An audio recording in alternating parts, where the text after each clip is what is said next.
Audio Jungle.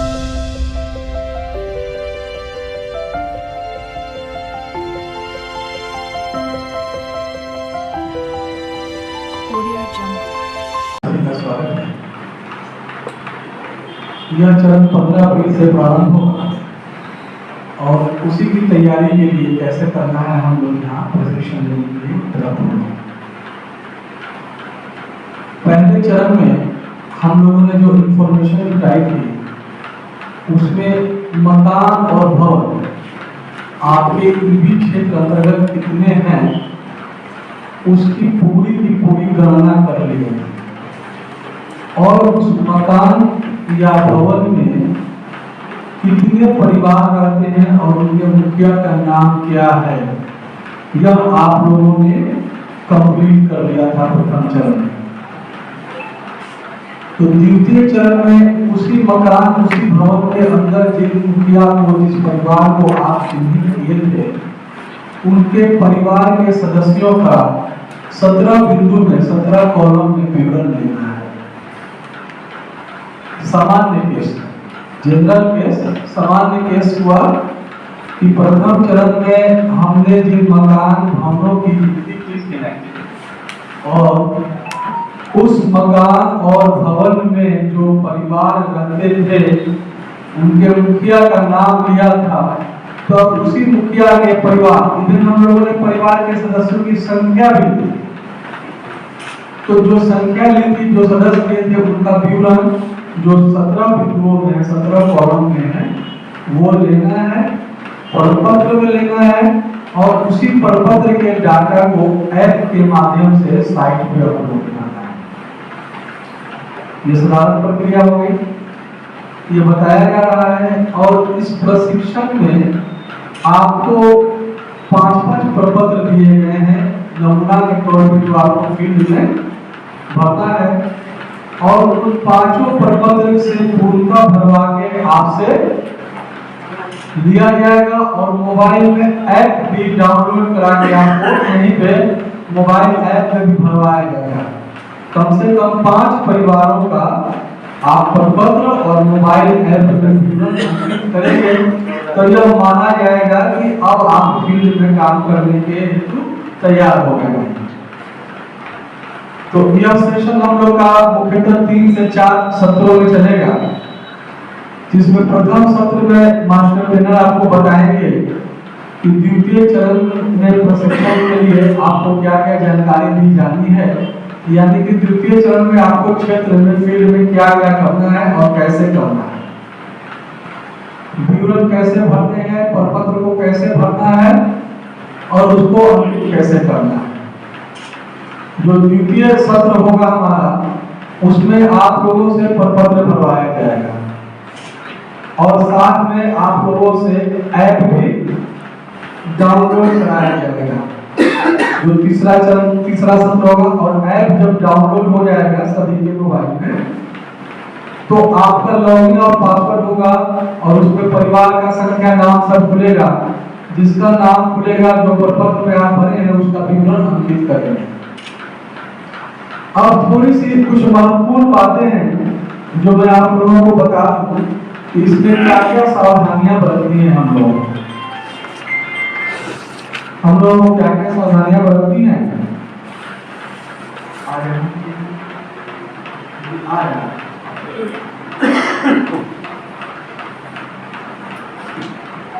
तो सबसे पहले मैं बता दूं कि यह जो प्रपत्र है ये नमूना के तौर पे आप लोगों से भरवा के या जमा कर लिया जाएगा और आप लोगों की प्रशिक्षण विधिवत हुई है इसी का प्रमाण है जो इसको हम लोग भेजेंगे स्टेट में। तो इसी तरह का प्रपत्र हो सकता है कि कहीं कुछ संशोधन भी हो। अभी समय है, 15 अप्रैल से शुरू होगा तो कोई भी संशोधन होगा या बदलाव होगा तो उससे आपको पूर्व में अवगत करा दिया जाएगा। तो जो प्रपत्र मिलेंगे आपको उस समय वो गिनती किए हुए आपके नाम से अलॉट किए हुए मिलेंगे। जैसे बहुत सारे आप लोग इलेक्शन कराते हैं तो बहुत सारे प्रिजाइडिंग P1 P2 रहे होंगे तो आपको बैलेट पेपर मिलता है तो उसका हिसाब आप लोग लिखते हैं प्रिजाइडिंग की डायरी में या बैलेट पेपर अकाउंट में। कि प्राप्त मतपत्र की संख्या क्रम इतना से इतना, व्यवहारिक मतपत्र की संख्या इतना, अव्यवहारिक इतना। तो सेम प्रोसेस इसमें यही लागू होगा। आपको जो भी दिया जाएगा शीट वर्क करने के लिए प्रपत्र, तो वो आपके ईवी संख्या के नाम पर अलॉट रहेगा। अब जैसे मान लिया जाए कि आपने 110 परिवार दिया है, ईवी संख्या 1 में, उदाहरण के लिए बता रहे हैं, तो उसके लिए आपको 110 प्रपत्र और गुना 2% या 5% जो है, तो रिजर्व की कोई गारंटी नहीं है। यह कहा जा रहा है आ गया तो आपको दे देंगे, नहीं आया तो फिर नहीं दे पाएंगे। तो इस उम्मीद में आप नहीं रहेंगे कि 2, 4, 5 हमको एक्स्ट्रा मिलेगा, तो अगर एक आध गलती भी हो जाता है तो उस पर सुधार नहीं। और किसी भी तरह का वाइटनर या ब्लेड का यूज उस प्रपत्र को नहीं करना है और ना ही उसको फोल्ड करना है, मोड़ना है। वो जैसे दिया जाएगा वैसे ही आपको देना है और वैसे ही हमको वाटर प्रूफ बैग में उसको सील करके स्टेट को भेजेंगे और स्टेट उसको स्कैन करेगा। यह अभिलेख का बात होता है, डॉक्यूमेंट्स जिसको बोलते हैं अभिलेख, कि बाद में अगर कोई कोर्ट में मामला जाता है या लोकायुक्त में या किसी ऐसे सक्षम प्राधिकार या न्यायालय या कोई जांच होती है, इसी से मिलान किया जाएगा, इसी को निकाला जाएगा।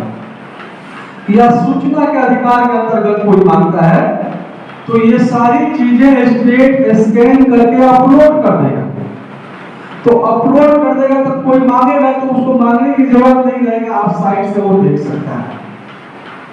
यह कई सारी बातें हो सकती हैं, लेकिन इसका मूल कारण यही है कि आपको इसको बहुत सावधानी से यूज करना है। इस पर किसी भी प्रकार का लिखने में दोहरीकरण नहीं हो, कटिंग नहीं हो, व्हाइटनर तो एकदम नहीं हो।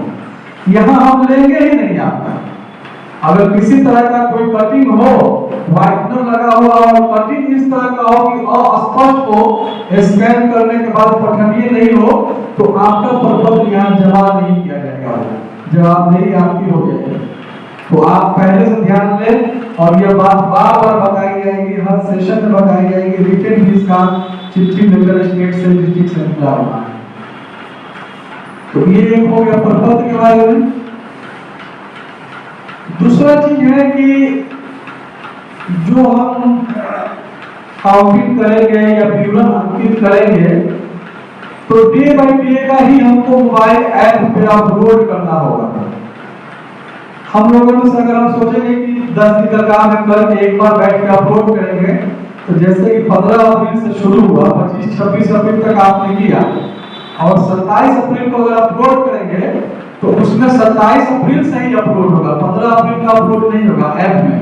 वो करेंट डेट चलेगा, जिस दिन आप खोलिएगा एंट्री के लिए उसी दिन का डेट बताएगा। यानी कि आप 110 परिवार अगर 27 अप्रैल को अपलोड करते हैं तो वो माना जाएगा कि आपका एक ही दिन का सर्वे है, उसी दिन का, और तुरंत वहां से जांच टीम आ जाएगी। ये कौन प्रोग्राम या परीक्षक है जो एक दिन में 110 परिवार जांच करेंगे या सर्वे करेंगे? हमारी बात को आप समझ रहे हैं? तो आपको रेगुलर अपलोड करना है और कोई ऐसी चीज नजर आती है जो सामान्य स्थिति में नहीं हो, विशेष स्थिति में हो कि कहीं किसी के परिवार की संख्या बढ़ गई या घट गई, तो उसी दिन तुरंत सुपरवाइजर को अवगत करा देंगे कि हमने अपलोड किया है, इसके परिवार की संख्या हमने रिपोर्ट किया था 5, अब हो गया है 7। तो 7 कैसे हो गया है? तो एक लड़की नहीं शादी हो गया ही है और एक बड़ी बहू थी, उनका एक डिलीवरी हुआ है।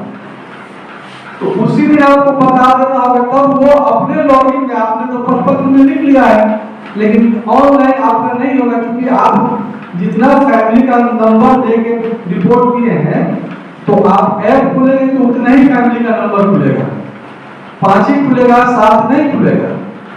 तो छठा और 7वां सुपरवाइजर अपने से जब आप उनको बताएंगे, अब 2 दिन 3 दिन के बाद बताइएगा तो समझ ही नहीं पाएंगे या खोजेंगे, क्योंकि उनको अगला दिन उसकी प्रूफ करनी है, सर्वे करना है, फील्ड में जाना है और जाकर वेरीफाई करके उसको अपलोड करना है। यहाँ तक क्लियर? किसी को कोई दिक्कत?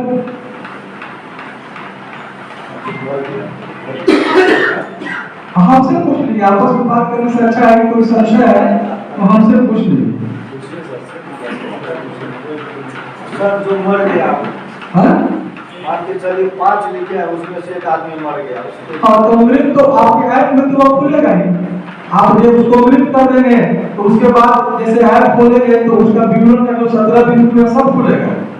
तो जैसे ही आप मृत करेंगे मृत वाले कॉलम में, तो उसके बाद वाला जितना कॉलम है वो नहीं खुलेगा। और फिर मान लीजिए राजा राम कुमार या जो भी नाम हो, आप प्रपत्र में भर देंगे, बगल में मृत लिख देंगे, उसके बाद डैश डैश डैश।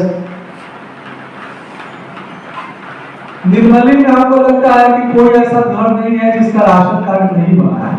इवन एक घर में 2-3 एक आदमी के नाम से अलग अलग परिवार बनाया और उसी तरह से परिवार को अंकित किया है। तो आप कोशिश करेंगे कि उनका राशन कार्ड का संख्या ले लें और आधार कंफर्म ले लें। स्वेच्छा से है लेकिन हमें कंफर्म ले लें। छोटे जो बच्चे होंगे, नए बच्चे होंगे, 2 साल 4 साल 3 साल जिनका नहीं बना होगा तो वो एक्सेप्शन है, अपवाद है, लेकिन बाकी सदस्यों का ले लें। और इसमें कोई दिक्कत नहीं है कि कुछ लोग हो सकता है कि जो आधार में उनका पंजाब हरियाणा का बना हो, वहां का भाषा लिखा हुआ, यह संभावना हो सकती है। उसको भी लेकर उसको अंकित करना है। कोई अगर दूसरी लड़की जो शादी हो गया है स्पेशली नेपाल से आ गई और किसी पिछड़ी जाति में आ गई, तो नेपाल की पिछड़ी जाति हमारे यहाँ मान्य है कि नहीं, ये वो तो क्लियर है। नेपाल का जातिगत संरचना अलग है, बिहार की जातिगत संरचना अलग है। जाति का निर्धारण पिता से होता है। हम देख रहे हैं रिसीवर सब है, तो आगे कुछ आपको इस बारे में बता भी देंगे, है ना। तो उसका आधार कार्ड ले लें। जो नेपाल से होकर आई होंगी वहां शायद आधार कार्ड नहीं बनता है, तो उनका नहीं है कोई, उसके लिए कोई ये भी नहीं है, लेकिन वर्णन करना होगा जो वो कहाँ के हैं, जो कॉलम है, कॉलम में स्पष्ट रूप से अंकित करना होगा। तीसरी चीज इसमें हम लोग यह सावधानी बरतेंगे कि जो जिसको हम लोग घर का मुखिया दर्शाए हैं, रिपोर्ट किए हैं, जो हम लोग घर का मुखिया रिपोर्ट किए हैं, जो मकान सूचीकरण के प्रपत्र में आप लोगों ने भर के दिया था, कोशिश करेंगे, हर तरह से कोशिश करेंगे कि हस्ताक्षर प्रपत्र पर उसी का लिया जाए। हर तरह से प्रयास करेंगे, कोशिश करेंगे कि हस्ताक्षर उसी का लिया जाए। लेकिन जो ये गणना का समय अवधि निर्धारित है 15 अप्रैल से 15 मई, उस वक्त यानी भी कहीं देख रहे हैं कि शुरू हो गया है, तो गेहूं कटने का समय हो जाता है, तो बहुत सारे लेबर जो हैं वो पंजाब हरियाणा की तरफ जाते हैं गेहूं काटने के लिए। तो हो सकता है कि बहुत सारे मुखिया चले भी गए या जाने वाले, और आप लोगों ने भी आग मूंद कर जो घर का पुरुष है बाहर आता है अंदर आता है उसी को मुखिया बना दिया गया। तो वैसे स्थिति में अगर उपलब्ध नहीं हो रहा है तो उससे वीडियो कॉल से जरूर बात कर ले, ताकि वो बाद में आपसे नहीं कहे या कहीं शिकायत नहीं करे कि हम तो पंजाब आए थे, मेरी पत्नी जाहिर है अनपढ़ है, उसको पता नहीं था, ये पता नहीं क्या क्या बात है, उससे होता लगवा दो। ये आपके हित के लिए, सेफ्टी के लिए। हमारी बात आप समझ रहे हैं कि कोशिश करनी है और कोशिश करनी है कि प्रधान का ही हस्ताक्षर या निशान मिले। विशेष परिस्थिति जब उत्पन्न होती है तो उससे बात जरूर करना है। वीडियो कॉल पे वो डिनाई नहीं कर सकता है, व्हाट्सएप कॉल पे वो डिनाई नहीं कर सकता है, तो वो बात जरूर कर ले। वो मुकरेगा नहीं कि हमने इनसे फोन पर डिटेल्स बात किया ना, इन्होंने सूचना दिया, घर पे की पत्नी या बेटा या जो भी उपलब्ध था उन्होंने हस्ताक्षर किया। अगर कोई इस तरह का क्लेम या शिकायत को दर्ज करता है तो उसके बारे में बताना है। तो ये सावधानियां हैं। बाकी बहुत सारी चीजें इशू उत्पन्न हो सकते हैं कि कोई फैमिली यहाँ से माइग्रेट कर गई इंटर स्टेट या इंट्रा स्टेट, या कोई फैमिली आके यहाँ बस गई दूसरे राज्य से या इसी राज्य से, तो वो सब विशेष परिस्थिति है जो मास्टर जी ने आपको बता ही नहीं होंगे तो उसमें कैसे कैसे क्या करना है। और दूसरा तीसरा होगा कि जाति कोड की किताब पुस्तक दी जाएगी मटेरियल में आपको, तो 3-4 जातियां ही मुख्यतः अपने यहाँ आप लोगों को पता होगा कौन जातियां हैं, तो उनका कोड अलग से नोट कर लेंगे और ऐप में एंट्री के समय सीधे कोड डाल देंगे तो वो आ जाएगा। नहीं तो आपको 215 जगह खोजना पड़ेगा, ऐसे ऐसे पढ़ना पड़ेगा। जैसे वो उदाहरण के तौर यादव बहुत लोग हैं, तो यादव जाति 165 पर है, 165 पर है। तो जैसे आप जाति का कोड खोलेंगे और उसमें कुछ दूसरा निकलेगा और सब मिलेगा, ऐसे करते करते 165 पे जाइएगा, 3-4 मिनट लग गया, फिर स्क्रीन पे आपको स्ट्रेस भी पड़ता है, तब उसको ओके कीजिएगा तब लेगा। तो उससे अच्छा है सीधे 165 टाइप कीजिए, वो आ जाएगा, ओके कर दीजिए। इसी तरह से जो भी कोड हो अपना ले लीजिएगा, वो मटेरियल में आपको दिया जाएगा। प्रथम चरण में और द्वितीय चरण में लगभग 3 महीना का गैप है। तो 3 महीना में परिवार की संख्या घट बढ़ भी सकती है, सदस्यों की संख्या घट बढ़ भी सकती है, नए मकान भी बन सकते हैं, नए मकान बिक भी सकते हैं, दूसरा आदमी ये कर सकता है। हालांकि इस एरिया में नगर में है, शहरी क्षेत्रों में ज्यादा है, विशेषकर पटना वगैरह जैसे मुजफ्फरपुर दरभंगा वगैरह शहरों में, तो वहाँ उसके लिए भी लेकिन मास्टर ट्रेनर आपको अवगत करा देंगे कैसे क्या करना है। तो हमने जो सावधानियां बताई उसको आप लोग जरूर ये करेंगे। बाकी अभी के गणना में या कोई आप लोगों को काम के संबंध में या किसी तरह कोई शंका या समाधान है तो वो अभी आप मुझसे पूछ लेते हैं, हम रेडियो सब की एक मीटिंग है उसमें हम चले जाएंगे, तो शाम को फिर 4-5 बजे आप लोग उसको ज्वाइन करेंगे। तो अभी कोई अगर कोई इशू या कोई दिक्कत है तो आप लोग से पूछ लें इस बारे में। सर एक प्रश्न है, क्या जैसे कई परिवार में क्या हुआ राशन कार्ड में पिता और उसके पुत्र का नाम कंबाइंड कैसे था, और जब हम जनगणना को करने पहुंचे तो पिता का अलग परिवार बना, उसके पुत्र का अलग परिवार, राशन कार्ड उसके पुत्र का है नहीं, पिता वाले कॉलम में उसका नाम, पिता वाले राशन कार्ड। तो ऐसे स्थिति में राशन कार्ड नंबर क्या दोनों में से भी चलेगा? दोनों दे भी सकते हैं, नहीं भी दे सकते हैं, दे भी सकते हैं, नहीं भी दे सकते हैं, लेकिन एक जगह तो कहीं दीजिएगा। पिता का अगर हम उसमें डाल देंगे उसमें फॉर्म खाली जाएगा, लेकिन आधार कार्ड को ले लेंगे। आधार कार्ड कोई समस्या नहीं है, इसमें बीएलओ जो होंगे वो भी देख लेंगे कि जिनका आधार कार्ड का सीडिंग नहीं हुआ, वोटर से इसी में वो भी आधार कार्ड लेके सीडिंग कर लेंगे। जिनका कुछ बच गया है कुछ वोटर्स का, क्योंकि 31 मार्च को वो फिर सिंक्रोनाइज करेगा और ये अगला साल इलेक्शन ईयर है, तो इलेक्शन ईयर है, लोकसभा का चुनाव होगा, तो उसके पहले 100% हम लोग को 30 जून तक करना है। 30 जून तक एक प्रकाशन होगा और 30 जून से 1 जुलाई से फिर समरी रिवीजन चलेगा, वो आपको चुनाव के दृष्टिकोण से उसमें डबल एंट्री, डुप्लीकेट एंट्री ये सब हम लोग को सुधार करना होगा और आधार कार्ड को 100% करना होगा। तो जो बीएलओ है इसमें वो उसी बहाने से अपनी तैयारी कर लेंगे, उसको सीडिंग कर लेंगे। और किसी का कोई प्रश्न? अगर सर किसी केस में वो जाति कोड अवेलेबल नहीं हो, जैसे जो जाति कुछ ऐसा जाति जो कोड जिसका अवेलेबल नहीं हो, ऐसी कोई जाति नहीं है जिसका कोड यहाँ नहीं है।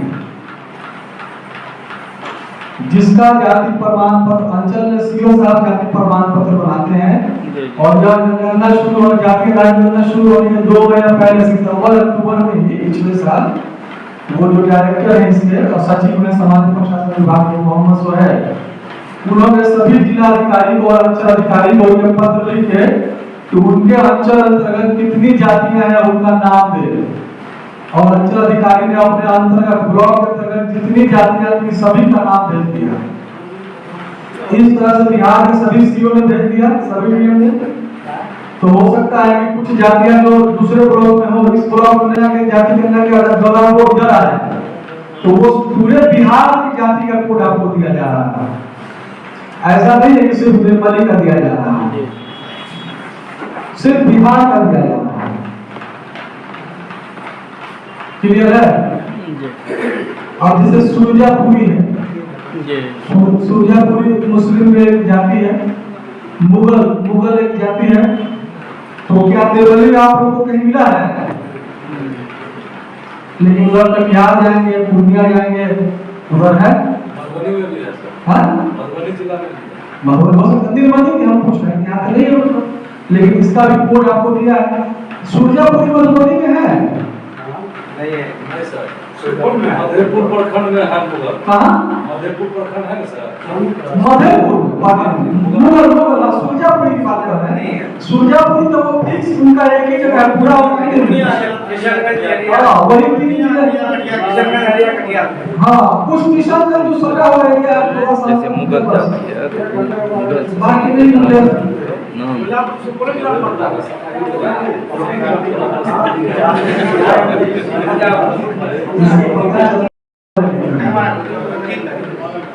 अरे 3 तारीख को ऐसे से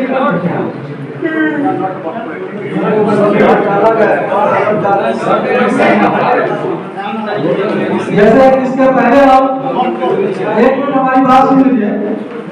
इसके पहले से हम पटना में थे, हल्द्वानी क्षेत्र में, तो बहुत सारे इख्तिलाफ में थे। उनकी एक बस्ती बसाई गई थी श्याम के द्वारा। तो हमको लगता है कि 496 इंदिरा आवास हम लोगों को दिए और सभी का पेंशन वगैरह वहाँ पे दिए। कोई धर्म नगर परिषद का भी कुछ एरिया है, वहाँ बहुत सारा जाति उपलब्ध है वहाँ। बाकी और सब जाति है 215 जातियों का ये दिया जा रहा है, मतलब आपको लिस्ट जो पूरे बिहार की जातियां हैं। तो जाति को लेकर कोई दिक्कत नहीं है। और किसी का कोई प्रश्न? जो बाहर में रह रहा हो और यहाँ भी एंट्री कराए हैं, बाहर में भी कराए, उसके लिए क्या करेंगे?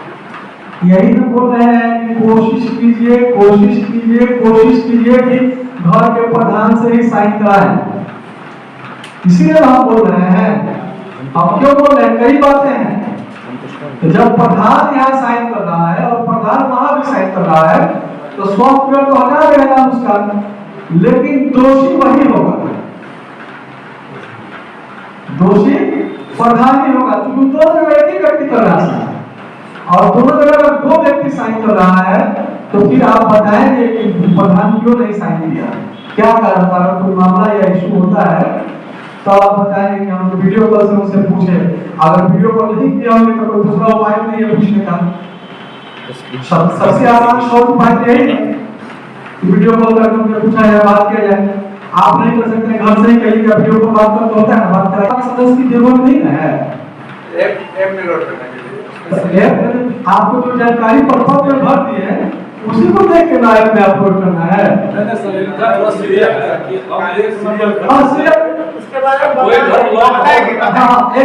लॉक्ड हाउस है वहाँ को बता रहे हैं, अभी बता रहे हैं, ठीक है, अभी बता देते हैं। हालांकि ट्रेनिंग के बीच में हम ले लिए हमारे, वो भी बता देते हैं। जैसा कि एक उदाहरण के लिए आप ऐप खोलेंगे तो उसमें आपका जो परिवार का सीरियल दिए उसके हिसाब से खुलेगा। जैसे आप जो सीरियल का परिवार चाहें 1 2 3 4 5 110 तक रहेगा, जितना परिवार आप दर्शाए होंगे। अब उसमें से आप जिसके घर में गए, मान लीजिए 55वां नंबर के घर में गए, तो आप 55 को ओके कीजिए, 65 के नंबर पर 65 नाम है। कहीं कहीं होगा कि एक ही नाम के 2 परिवार होंगे, तो वो आप देख लेंगे विवरण से, मकान संख्या से, वो सारा विवरण दिया रहेगा। आप ऐप जब खोलेंगे या क्वेश्चन इसलिए आप पूछ पा रहे हैं कि अभी आप ऐप नहीं खोले हैं, नहीं देखे हैं, पर्पज का आ रहा है पर भर के नहीं देखे हैं, यहाँ आप भरेंगे तो क्लियर हो जाएगा। तो हम मेरा कहना है कि जो बातें अभी तक बताई गई है, जो ऐसी बात है उससे संबंधित पूछिए। जो बात अभी तक हम नहीं बताए हैं तो उसके बारे में आप कैसे पूछेंगे? वो तो आप जानते ही नहीं, वो अब बताया जाएगा। अभी हम जाएंगे तो सीओ साहब को भेज देते हैं जो आपको जाति के बारे में बता देगा। जाति वाला जितना होगा आप उससे पूछिएगा। और आईटी असिस्टेंट में कितने बजे भेजेंगे? 2 बजे। 2 बजे आईटी असिस्टेंट और जो एक्सपर्ट है, बाकी मास्टर ट्रेनर भी है, ये लोग आएंगे, 2 बजे आएंगे और आपके साथ लंच भी रहेगा और वो आपको सब मोबाइल में इंस्टॉल भी कर देंगे और इंस्टॉल करके कैसे कैसे भरना है, क्या क्या करना है कराएंगे। सेकंड सेशन आपका सब प्रैक्टिकल का ही सेशन रहेगा। ये थ्योरी आप वगैरह समझ लीजिए तो प्रैक्टिकल में आसानी होगी। और इसीलिए 5 बार आपको ऐप में और 5 पर्पज भरवाया जा रहा है। 1 में गलती, 2 में, 3 में, 4, 5वां तक। 5वां के बाद नहीं सुधरेगा तो फिर हम नहीं जानते कितना सुधरेगा। ठीक है, बाकी आप मास्टर ट्रेनर प्रशिक्षण में